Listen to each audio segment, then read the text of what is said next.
Welcome, you are listening Radio Central News. I'm Chandni, and now news in detail. India recorded its highest ever single-day spike of 32,695 cases in the past 24 hours that shot up the coronavirus tally to 9,68,876 on Thursday. Union Ministry of Health and Family Welfare said in a daily update.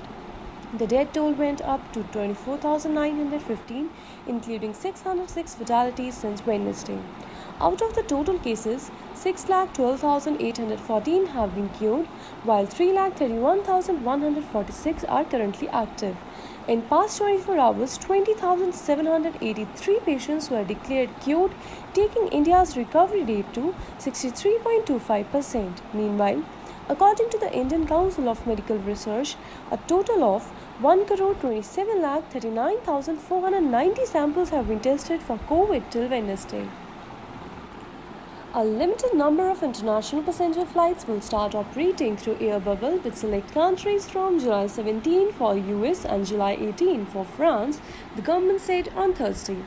In a press conference here, Civil Aviation Minister Hardeep Singh Puri and America's Delta Airlines will operate flights from Delhi to Newark and San Francisco on July 17 to 31.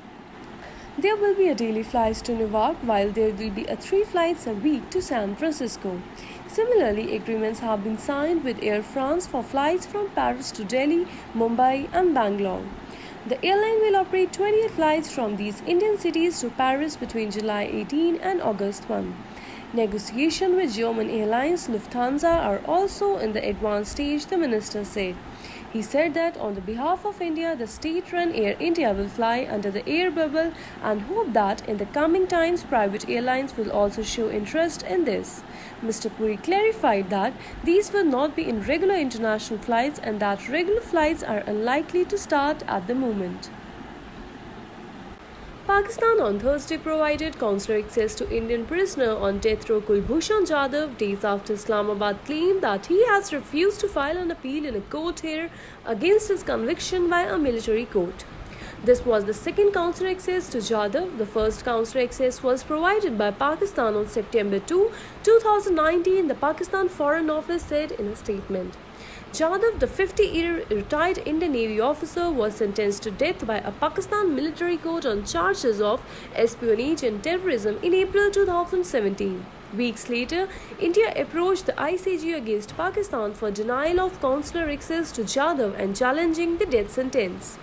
The Hague-based ICJ ruled in July last year that Pakistan must undertake an effective review and reconsideration of the conviction and sentence of Jadhav and also to grant consular access to India without further delay. 2 consular offices of the Indian High Commission in Islamabad were provided unimpeded and uninterrupted consular access to Commander Jadhav in 1500 hours, the FO said in a statement. Nearly 40 lakh population has been affected by floods in Assam as the situation continued to the grim and the death toll also remained on the upward trend. The overall death toll in the flood this year have reached 71 with 5 new deaths reported.